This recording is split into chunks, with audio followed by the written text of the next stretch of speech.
Hello viewers and welcome to Review Information. In this video I will show you how to find your spent time on YouTube.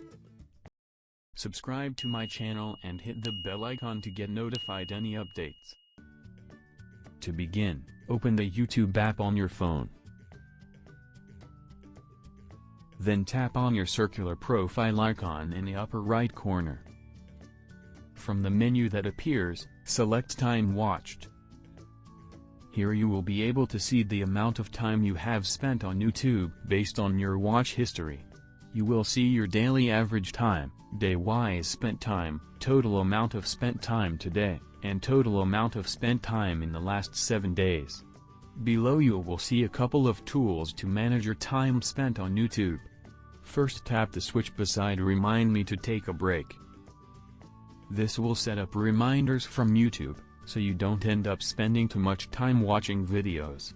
You can set the amount of time before you will get a reminder. Now tap the switch beside Remind Me when it's bedtime. Here you can set a schedule to get a reminder that it's bedtime. So these are all the things you need to know about the Time Watched feature on YouTube. Thank you for watching. Hope you guys enjoyed my video. Please subscribe my channel for more videos. Goodbye.